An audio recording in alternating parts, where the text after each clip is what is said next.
Semi conservative replication of DNA के अंदर क्या होता है। इसका मतलब क्या है, देखो सेमी कंजर्वेशन का मतलब क्या है कि डीएनए की आपको पता है कि दो स्ट्रैंड होती है ना, डीएनए की दो स्ट्रैंड होती है। जैसे ये एक डीएनए, इसमें जब रेप्लिकेशन होता है तो क्या होता है, वापस से दो डीएनए बनते हैं। इसमें एक डीएनए की जो स्ट्रैंड है ना वो पुराने वाली होती है और उसके सामने है ना एक नई स्ट्रैंड बनती है।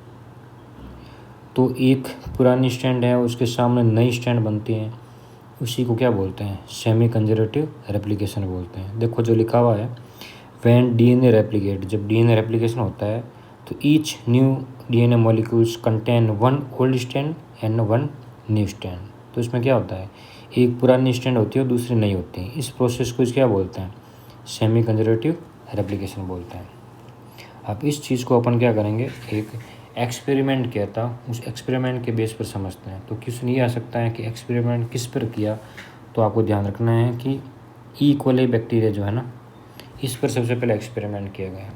ई कोली बैक्टीरिया का जो डीएनए है उसमें देखा गया कि एक पुराना वाला डीएनए है और उसके सामने जो है नया वाला डीएनए बनता है। तो इसके लिए यूज़ लिया गया एक नाइट्रोजन आइसोटोप है ना, वो N15 और N14 यूज़ लिए गए। अब होगा क्या कि जैसा चारों इन्वायरमेंट होगा उसी के अकॉर्डिंग नया डीएनए बनेगा, है ना। मतलब अगर डीएनए को N15 के अंदर रखा, N15 एक हैवी डीएनए होता है, मतलब N15 जो है ना एक हैवी होता है, और उसके अंदर जो डीएनए रखेंगे ना तो उससे जो नया डीएनए बनेगा वो भी कैसा होगा, हैवी होगा। और N14 जो है वो लाइट होता है, उसके अंदर अगर डीएनए रखेंगे और उसका अगर रेप्लिकेशन होगा तो लाइट डीएनए बनेगा। एक बार इतना समझो, ठीक है। तो सबसे पहले क्या किया उसने, तो सबसे पहले एक डीएनए लिया, ये डीएनए ले लिया और उसको किस में रखा, N15 के अंदर, जो कि कैसा होता है, हेवी होता है। और हेवी के लिए अपन एक रेड कलर यूज़ कर रहे हैं, ठीक है ना।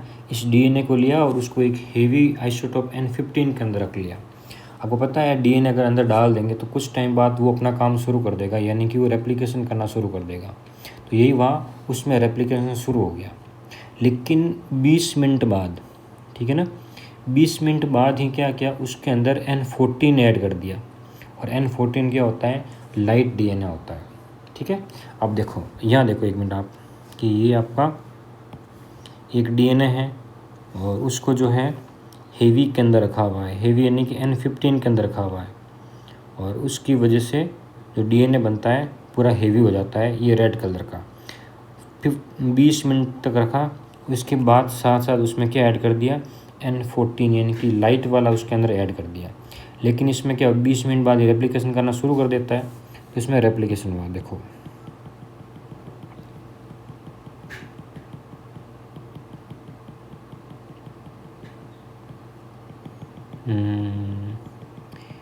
हाँ देखो है ना,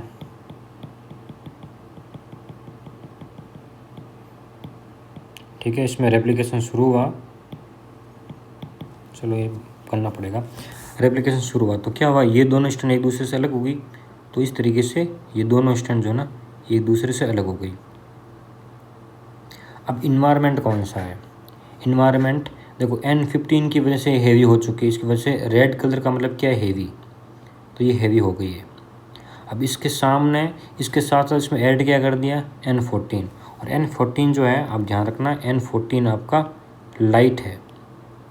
इसकी वजह से अब इन्वायरमेंट इसको मिल रहा है N14 वाला। इसका मतलब इसके सामने जो स्टैंड बनेगी ना वो N14 वाली बनेगी, यानी कि जो कैसी बनेगी, लाइट बनेगी। तो इसके सामने में ये नई स्टैंड बन गई, ठीक है ना, इसके सामने नहीं बन गई। और इसके सामने भी कैसे बनेगी, लाइट न्यू स्टैंड बन जाएगी। तो ये एक हेवी हो गई। देखो ये जो है N15 वाली है हेवी स्टैंड, और इसके सामने कैसी है, ये N14 वाली है। इधर भी एक रेड वाली N15 है और ग्रीन वाली N14 है, ठीक है।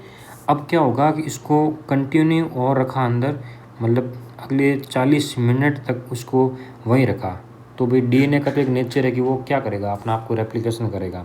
तो फिर से ये दोनों स्टैंड और ये दोनों स्टैंड एक दूसरे से अलग होगी, टेम्पलेट के फॉर्म में काम करेगी, और उसके सामने वापस से क्या बनेगी, एक न्यू स्टैंड बनेगी। अब आप खुद सोचो कि इसके सामने जो न्यू स्टैंड बनेगी वो कौन सी बनेगी, तो न्यू स्टैंड बनेगी N14 वाली, क्योंकि मीडियम कौन सा है, N14 वाला है। ठीक है, तो पहले हम इसको अलग करते हैं, इन दोनों को अलग करते हैं। पहले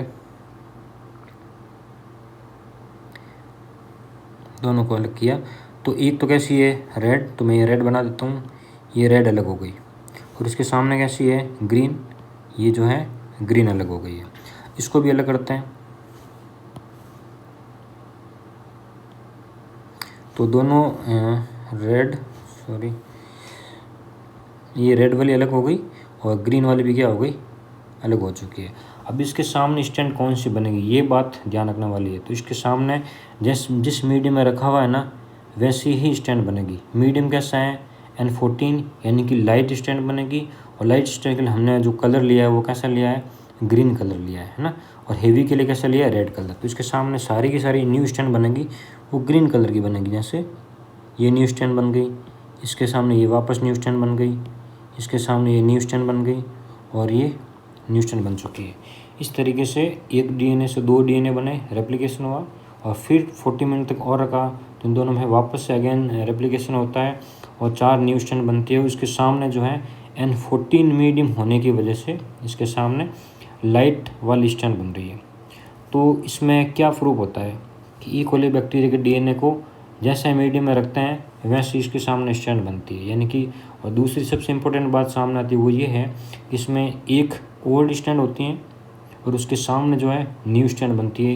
यही सेमी कंजर्वेटिव जो आपका मॉडल है वो ये बात बताता है। ठीक है ना। आगे हम पढ़ लेते हैं सेपरेशन ऑफ डीएनए। अब क्वांटिफिकेशन का मतलब क्या है, सेंट्रीफ्यूगेशन। देखो सेंट्रीफ्यूगेशन का मतलब है इसको क्या किया जाता है, पूरा हिलाया जाता है, अच्छे से रोटेट किया जाता है। In this process involve spinning a sample at high speed in centrifuge machine. Spine का मतलब होता है घुमाना होता है। जैसे क्या करते हैं, जैसे दूध के अंदर शक्कर डाल के घुमाते हैं ना चम्मच से, तो वो है स्पाइनिंग। उसको बहुत हाई स्पीड के साथ एक सेंट्रीफ्यूग मशीन के अंदर घुमाते हैं, which help to separate the heavier part of sample from the lighter part. फिर इन क्या वो किस लिए करता है कि इन सबको अलग अलग कर सके, ताकि हमें पता चल जाए कि ये टोटली लाइट है और इसके साथ में ये हाइब्रिड वाले। देखो अब नीचे हाइब्रिड लिखा हुआ है। हाइब्रिड का मतलब क्या कि एक लाइट एक हेवी, एक लाइट एक हैवी, एक लाइट एक हेवी, एक लाइट, इसको बोलेंगे हाइब्रिड। हाँ भाई, हाँ तो ये हो गया। क्लास लूँ कार्ड लूँ छोरा कौन को रिकॉर्ड करना नहीं होता, कटा दूँगा। ये 2 की खिलाया, ठीक है चलो ठीक है। तो देखो ये वापस से आगे जाके हाइब्रिड बनते हैं। इसमें हाइब्रिड 2 है और 2 जो है टोटली कैसा है, लाइट है। तो ये है आपका semi conservative replication of DNA. ठीक है, समझ में आया होगा, नहीं तो एक बार से वापस देखना, आपको टोटली समझ में आ जाएगा।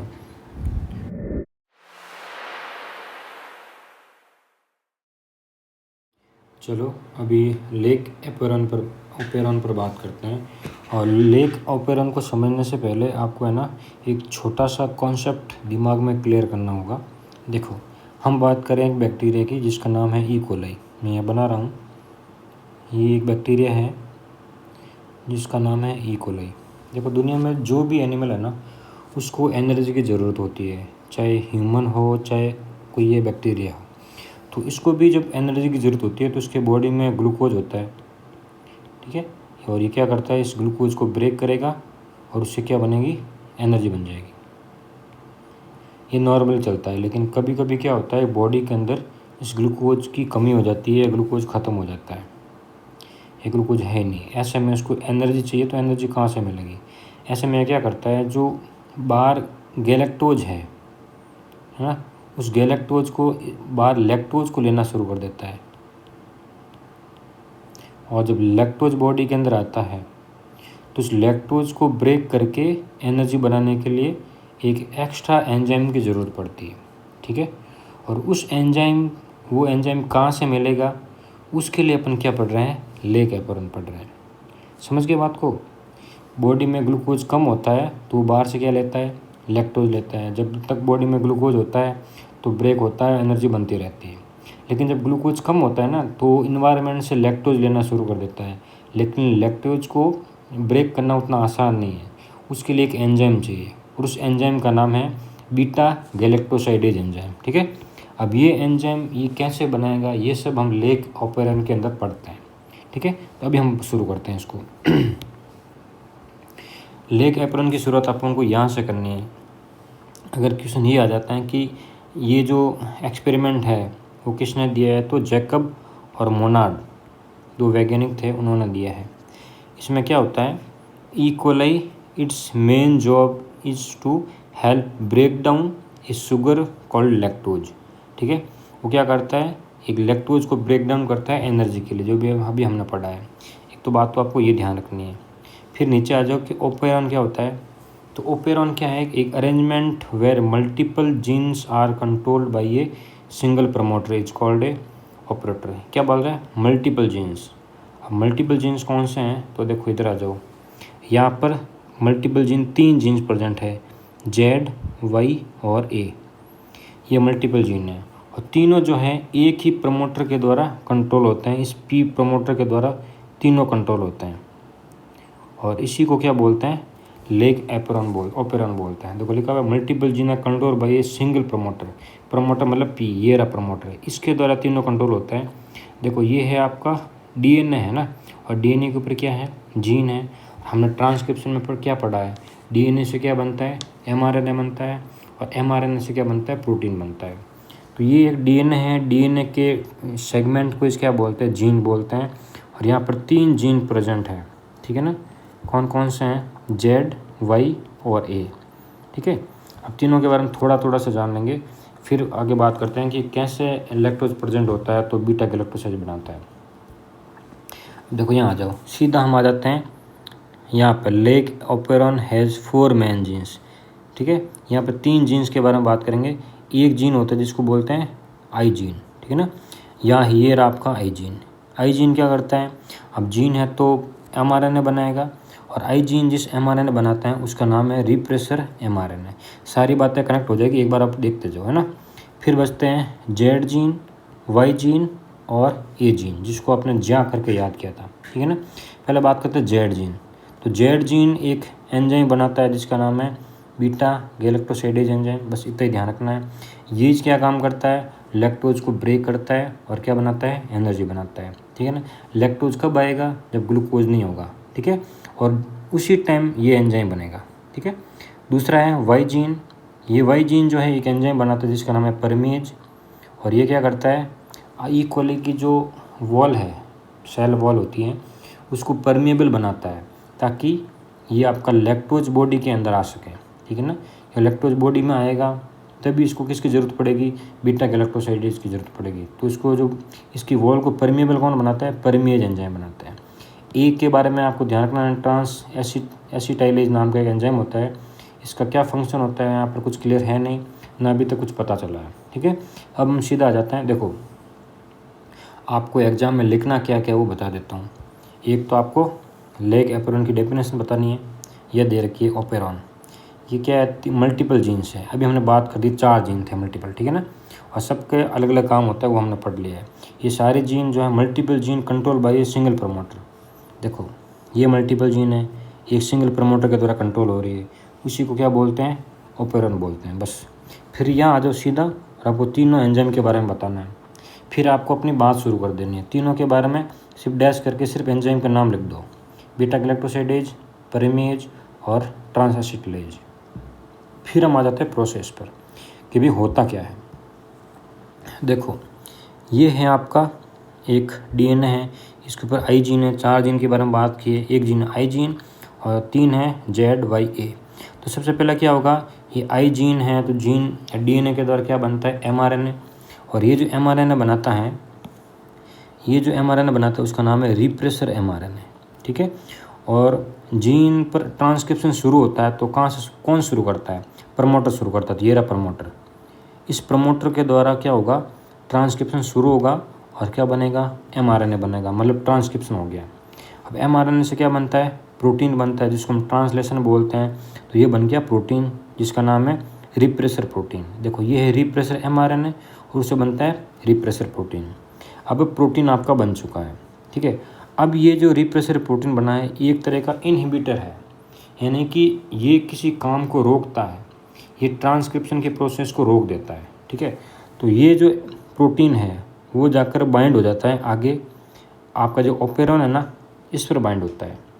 अब ओपेरॉन पर बाइंड हो गया तो ओपेरॉन का काम क्या होता है, ये ओपेरॉन इस प्रमोटर को बोलता है कि तू क्या कर, ट्रांसक्रिप्शन शुरू कर। इन तीनों से क्या बना, प्रोटीन बना।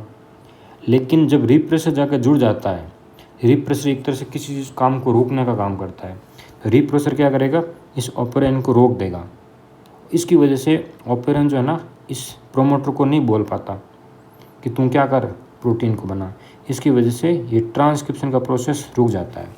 वापस सुनो एक बार, इस प्रोमोटर ने क्या किया, ए जीन की मदद से रिप्रेसर mRNA बनाया। इससे क्या बना, रिप्रेसर प्रोटीन। ये क्या होता है, एक इनहिबिटर होता है, यानी कि काम को रोकता है। और ये कहाँ पर जुड़ा, ओपेरॉन पर। इसकी वजह से ओपेरॉन प्रमोटर को बोल नहीं पाएगा और प्रमोटर जो है इन तीनों पर काम नहीं कर पाएगा, इससे प्रोटीन बनेगी नहीं। ठीक है ना। क्यों नहीं बन रही, क्योंकि अभी ये सारा काम हो का रहा है, तो ये सारा काम एक बैक्टीरिया के अंदर हो रहा है, ये बैक्टीरिया के अंदर ही काम हो रहा है सारा। अब देखो फिर क्या होगा कि मान लो बॉडी के अंदर ग्लूकोज की कमी हो गई। ठीक है, तो ये ई कोलाई क्या करेगा, बाहर से क्या लेगा, बाहर से लैक्टोज लेगा। ठीक है, बाहर से लैक्टोज लेगा। और लैक्टोज जो है ना, ये बाहर से लैक्टोज आ चुका है, यहाँ आ जाओ नीचे, ये आपका लैक्टोज आ गया जो एक इंड्यूसर का काम करता है। लैक्टोज क्या, अब लैक्टोज आ चुका है। अब क्या होगा, वापस वही बात दोहराता हूँ मैं कि ये आपका क्या है, ये रेगुलेटरी जीन है, आई जीन है। प्रमोटर इस पर काम करेगा। आई जीन क्या बनेगा, रिप्रेसर mRNA, इससे बनेगा रिप्रेसर प्रोटीन। अब होता क्या है कि रिप्रेसर प्रोटीन जाकर कहाँ जुड़ता है, इस ओपेरॉन के ऊपर जुड़ता है। लेकिन अब ये जुड़ नहीं पाएगा क्योंकि बाहर से जो लैक्टोज आया है ना, वो लैक्टोज इसके साथ जुड़ चुका है। इसकी वजह से अब ये प्रोटीन जो है, अब ये रिप्रेसर प्रोटीन यहाँ ओपेरॉन के ऊपर जुड़ नहीं पाएगा। तो ओपेरॉन जो है अपना काम करने के लिए फ्री है। पहले क्या हुआ था, ये रिप्रेसर प्रोटीन यहाँ जुड़ गया, देखो जुड़ा हुआ है। इसकी वजह से ये प्रमोटर को नहीं बोल पाया और प्रमोटर इन पर काम नहीं कर पाए। अब क्या है कि ये भी जुड़ जाता, लेकिन इस पर ये जो इंड्यूसर है वो आकर जुड़ चुका है। इसकी वजह से ये बेचारा अब यहाँ आ नहीं पाएगा। इसकी वजह से ओपेरॉन किसको बोलेगा, प्रमोटर को। और प्रमोटर जो है इन तीनों पर काम करेगा। और प्रमोटर का काम क्या होता है, प्रमोटर का काम होता है ट्रांसक्रिप्शन करना, यानी कि mRNA बनाना। और यहाँ पर एक mRNA बन जाएगा। ठीक है ना, लेक mRNA बन गया। mRNA से क्या बनता है, प्रोटीन। तो जेड क्या बनाता है, जेड बनाता है बीटा गैलेक्टोसाइडेज।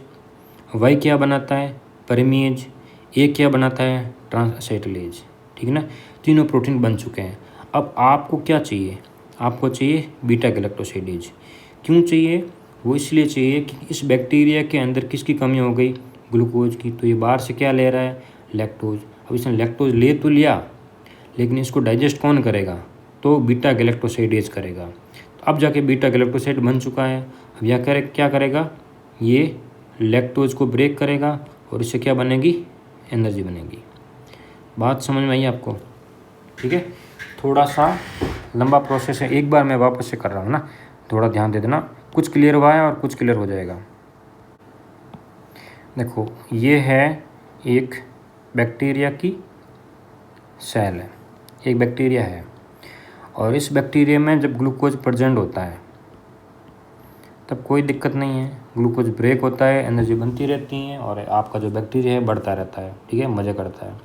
लेकिन कभी कभी क्या होता है कि बॉडी के अंदर इस ग्लूकोज की हो जाती है कमी। ऐसे में ये बाहर से क्या लेता है, लैक्टोज लेता है। उस लैक्टोज का यूज करना आसान नहीं है, क्योंकि उस लैक्टोज को यूज करने के लिए उसको एक एंजाइम चाहिए, और उस एंजाइम का नाम क्या है, बीटा गैलेक्टोसाइडेज है। अब ये बीटा गैलेक्टोसाइडेज बनेगा कैसे, उसकी बात करते हैं। तो जो ई कोलाई के अंदर का जो डीएनए है ना, डीएनए के अंदर 4 तरह के जीन होते हैं। एक होता है आई जीन, 3 होते हैं जेड वाई ए। इस प्रमोटर की मदद से क्या करता है, आई जीन से mRNA बनता है। ठीक है, ट्रांसक्रिप्शन होता है, इसको रिप्रेसर mRNA बोलते हैं। फिर ट्रांसलेशन होता है, जिसे प्रोटीन बनता है, तो रिप्रेसर प्रोटीन बन गया। ठीक है, अब आपको ये पता है कि प्रोटीन बनता है, ट्रांसलेशन होता है, वो साइटोप्लाज्म होता है, तो ये साइटोप्लाज्म ही है।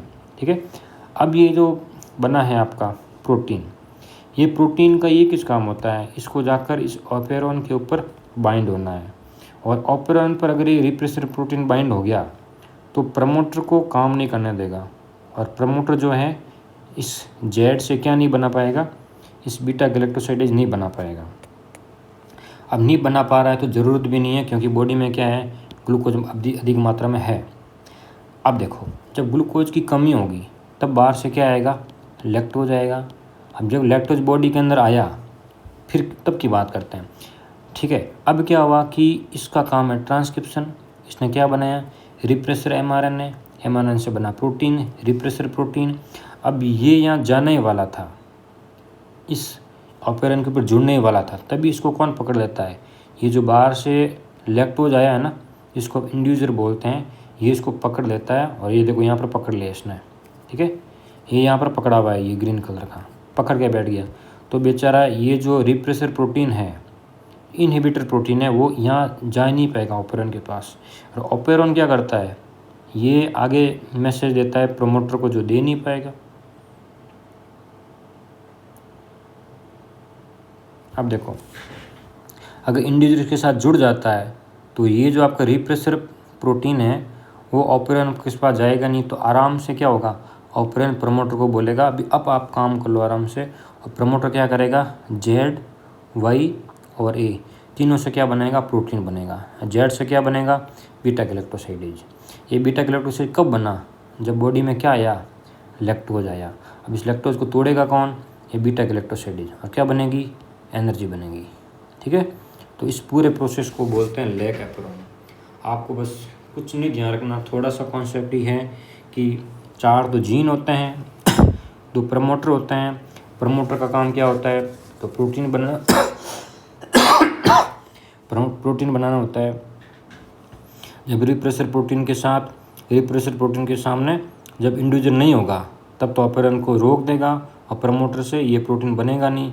जब बाहर से लैक्टोज आ जाएगा तब इस रिप्रेसर प्रोटीन से लैक्टोज जुड़ जाएगा, और तब जाके ऑपेरॉन पर काम होगा नहीं, और प्रमोटर जो है प्रोटीन बना देगा, और ये फिर प्रोटीन बनेगा तो इस लैक्टोज का ब्रेक होगा और एनर्जी बन जाएगी। बस इतनी सी बात ही आपको ध्यान रखनी है।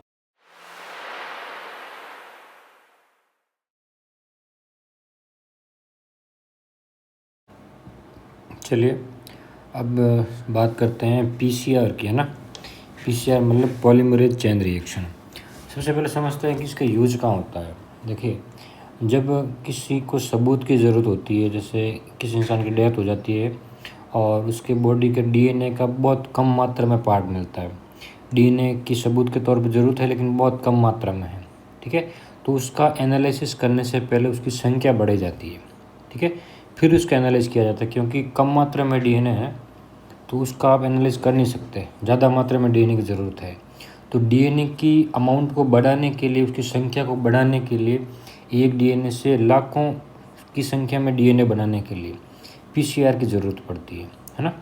तो बस समझते हैं कि किस तरह से डीएनए के छोटे से सेगमेंट से लाखों की संख्या में डीएनए बनाते हैं और फिर उसका एनालाइज किया जाता है। चलिए बात करते हैं। देखिए, मान लो कि आपको है ना एक छोटा सा डीएनए का पीस मिल गया आपको, बस इतना सही डीएनए है। अब आप इस पर कुछ एनालाइज करना चाहते हैं लेकिन कम मात्रा में होने की वजह से नहीं कर पा रहे, तो पीसीआर का एक तरीका अपनाते हैं। सबसे पहले क्या करते हैं, इस डीएनए के पार्ट को गर्म किया जाता है, हीट करते हैं, इसको बोलते हैं डीनेचुरेशन, है ना। डीएनए स्ट्रैंड सेपरेट करने के लिए तो क्या होता है, mixture is heat to 94 to 98 degree centigrade, ठीक। इस इतने हाई टेम्परेचर पे जो हीट करते हैं, हीट करने से क्या होता है कि ये दोनों डीएनए एक दूसरे से सेपरेट हो जाते हैं, ठीक है। अब ये दोनों डीएनए क्या हो गए, एक दूसरे से अलग हो गए, इसके बीच में जो हाइड्रोजन बॉन्ड थे वो ब्रेक हो गए, दोनों डीएनए की स्ट्रैंड हो गई अलग अलग। अब आपको यहाँ पर वही तरीका अपनाते हैं जिसमें जो डीएनए रेप्लिकेशन में अपनाते हैं। डीएनए रेप्लिकेशन को याद करो कि इस डीएनए की स्ट्रैंड से इसके सामने आपको एक और डीएनए बनाना है, ठीक है ना। तो इसके लिए सबसे पहले क्या करेंगे, तो सबसे पहले क्या करते हैं, यहाँ पर एक छोटा सा प्राइमर जोड़ा जाता है, ठीक है। प्राइमर क्या है, तो प्राइमर एक डीएनए का ही छोटा सा सेगमेंट होता है, वो सबसे पहले जोड़ते हैं, और इसके बाद में एक और एंजाइम आकर जुड़ता है जो इसके सामने पूरी डीएनए की न्यू स्ट्रैंड बना देता है। जिसको बोलते हैं डीएनए पॉलीमरेज। तो 2 एंजाइम की हमने बात की है। पहला है आरएनए प्राइमर, ठीक है। आरएनए प्राइमर क्या है? डीएनए का सेगमेंट होता है जो डीएनए पॉलीमरेज को गाइड करता है कि उसको कहाँ का जोड़ना। मतलब पहले यहाँ पर क्या जुड़ेगा?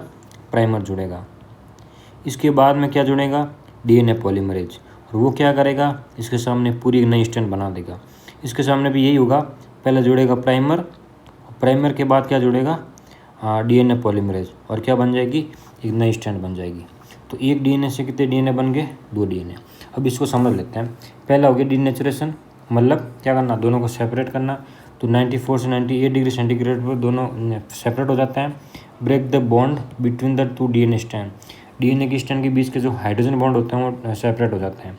This separate the DNA into 2 single strand, ये दोनों सिंगल स्ट्रैंड डीएनए में अलग अलग हो जाते हैं, ठीक है। इसके बाद में एनिलिंग, इसका मतलब होता है कि प्राइमर को अटैच करना, ठीक है। तो पहले प्राइमर अटैच होगा, फिर बाद में डीएनए पॉलीमरेज अटैच होगा। इससे पहले क्या करता है? थोड़ा सा इसको वापस ठंडा करना होता है। This mixture is cooled to 50 to 60 degree. पहले ये 94 to 8 डिग्री पर गर्म था, इसको वापस थोड़ा सा ठंडा करो। इसके बाद में प्राइमर को जोड़ना है। तो प्राइमर क्या है? तो स्मॉल डीएनए पीस होते हैं, वो जोड़ते हैं to attach the target DNA. Target DNA का मतलब है ये जो आपके पास सिंगल है ना, इसके ऊपर अटैच कर दो। मतलब आपको कहाँ से डीएनए का रेप्लिकेशन शुरू करना है वहाँ प्राइमर को अटैच कर दो, ताकि इसके बाद में डीएनए पॉलीमरेज आकर उस पर जुड़ जाए। तो टारगेट पर डीएनए पर अटैच कर दिया। प्राइमर क्या करता है? Mark the starting point of कॉपिंग। Primer एक तरह से मार्क है कि यहाँ से आपको कॉपी करना, यानी कि इसकी रेप्लिकेशन करना शुरू करना होता है, ठीक है। इसे एग्जाम्पल दे रखा है, इसको छोड़ो आप लोग। फिर तीसरा क्या है? एक्सटेंशन। एक्सटेंशन का मतलब है कि यहाँ से फिर इसके सामने एक नई डीएनए की स्ट्रैंड बन जाएगी। द मिक्सचर इज हीट, वापस से थोड़ा सा गर्म करना है, और इसके बाद डीएनए पॉलीमरेज आकर यहाँ पर जुड़ जाएगा, और जुड़ने के बाद क्या बनेगा? एक नई स्ट्रैंड बनाएगा। Start adding new DNA base, ठीक है ना, ये नई स्ट्रैंड बन जाएगी। This create new copy of the DNA. अब क्या हो गया? आपके पास छोटा सा डीएनए का टुकड़ा था, इससे आपने कितने बना दिए? 2 डीएनए के टुकड़े बना दिए। अभी 2 ही बने थे, 2 ही बनाए हैं। हमें क्या बनाना है? लाखों करोड़ों अरबों खरबों कॉपी बनानी है। तो इसका क्या तरीका है? तो वापस ये 2 टुकड़े बनने हैं, इनको वापस से क्या करो? गर्म करो। तो कितने बनेंगे? वापस ये दोनों सेपरेट हो जाएंगे, और इसके सामने वापस से ये प्रोसेस चलेगा, ठीक है ना। तो बार बार रिपीट किया जाता है इसको, ठीक है ना। तो फिर 1 से 2, 2 से 4, 4 से 8, इस तरह से हज़ारों लाखों कॉपी बन जाती है, और फिर डीएनए के बेस पर उसका एनालाइज करना थोड़ा आसान हो जाता है।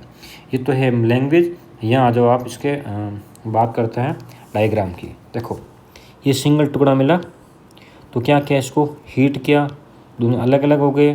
प्राइमर जुड़ा, डीएनए पॉलीमरेज जुड़ा, और क्या बन गए? 2 बन गए। फिर वापस इसको क्या किया जाता है? हीट किया जाता है, तो वापस से दोनों अलग अलग हो जाते हैं। फिर इसके सामने वापस से हीट करते हैं, 2 से 4 बनते हैं, 4 से 8 बनते हैं। इस तरीके से हज़ारों लोगों कॉपी बन जाती है, जिससे इस पर स्टडी करना थोड़ा आसान हो जाता है। यहाँ देखिए वापस से 30 साइकिल, यानी कि 30 साइकिल चला है। मतलब यहाँ पर 2 बने, वापस से हीट किया, तो ये दोनों वापस से सेपरेट हुए। इनके सामने वापस से क्या जुड़ा? एंडलिंग हुआ, यानी कि प्राइमर जुड़ा, डीएनए पॉलीमरेज जुड़ा, तो 2 से 4 बने। फिर वापस इनको हीट किया। इस तरीके से 30 साइकिल करने के बाद आपके सामने बिलियंस की संख्या में क्या आ जाता है? इनकी डीएनए की कॉपी आ जाती है। इस पर स्टडी करना आसान हो जाता है। तो ये है आपका पीसीआर, यानी कि पॉलीमरेज चेन रिएक्शन, ठीक है। Thank you. और भी कुछ अगर आपके डाउट है तो आप पूछ सकते हैं, मैसेज कर सकते हैं। आपका सॉल्यूशन करने की मैं कोशिश करूँगा। Thank you.